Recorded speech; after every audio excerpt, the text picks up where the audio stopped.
Hello, I am Tia Ramey. Welcome to my YouTube channel. I love giving communication tips and techniques, most of which you'll find in my book, Canceled. And you can find that on my website, tiaramey.com. You can pretty much purchase it anywhere. It's also available in in Audible if you enjoy audiobooks. Today I wanted to give you some tips on really fighting fair. There are a few words that you should probably avoid if you ever find yourself engaged in a debate or an argument, even if it's a loved one, maybe your spouse. And there's just these two words that people use that is usually going to take you down the wrong path almost instantly, and I'll break down to you why. And if you saw the title of this video, there's a reason why they say never. Usually when you've heard that expression, it's only because you never know, you may end up doing something you say you would never do. But it's a little bit different when it comes to an argument, having an argument or a debate with a person. And I say this if you are actually trying to address someone's behavior. So maybe if you are an employer or you're a leader and you want to address some things that someone does, if you use words like always or never, you're going to automatically put a person on the defense. Now, see, in my book, something that I teach is that when you're having a difficult conversation with another person, you have to be very careful to not trigger their survival instincts. And see, when you use words that put people on the defense and you trigger their survival instincts, a wall instantaneously goes up, which means that the words that you need to use to now hopefully transform this individual are not going to come in. So your job is to have a conversation and present information in a way to this individual that is going to inspire change, which means it's very important to say things in a way that does not trigger them to feel like they have to survive the words that you are saying.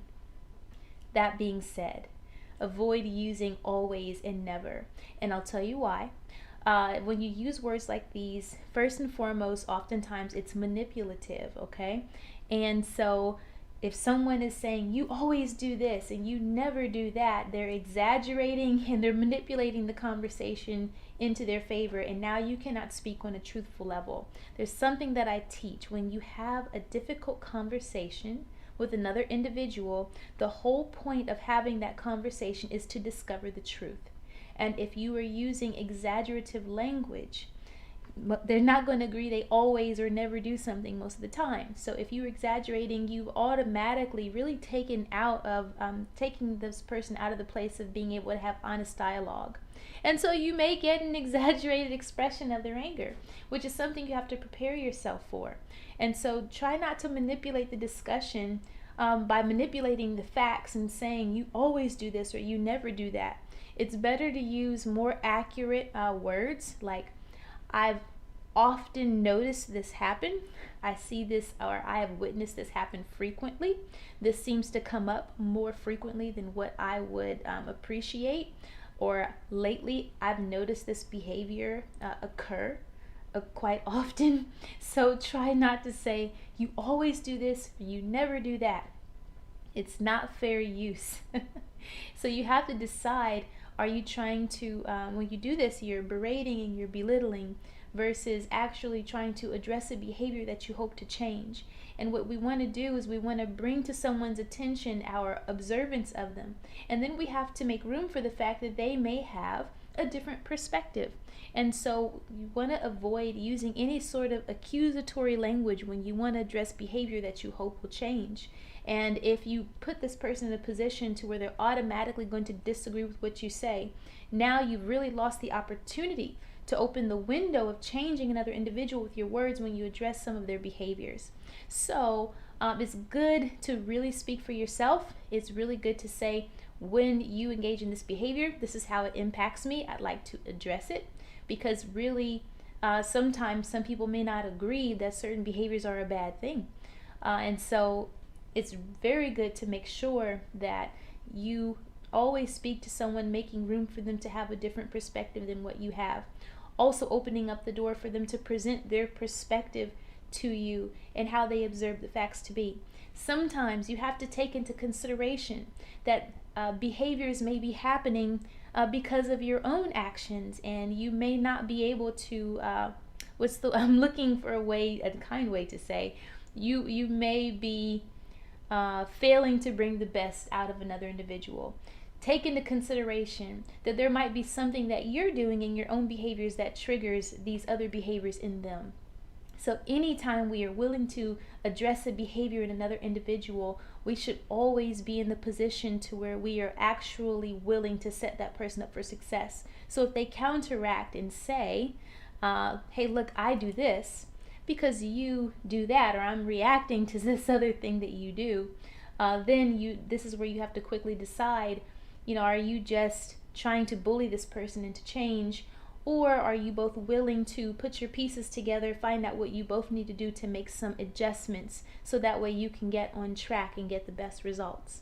And this is why I always say, anytime you want to have a difficult conversation, anytime you want to address behavior in another individual, you have to also be honest about what the outcome should be in that discussion. So if the outcome should be not that you want this person to agree with you, which is usually a bad sign if you're just looking for agreement, but you're hoping that there is something you both can agree on, you also have to be willing to make some changes yourself.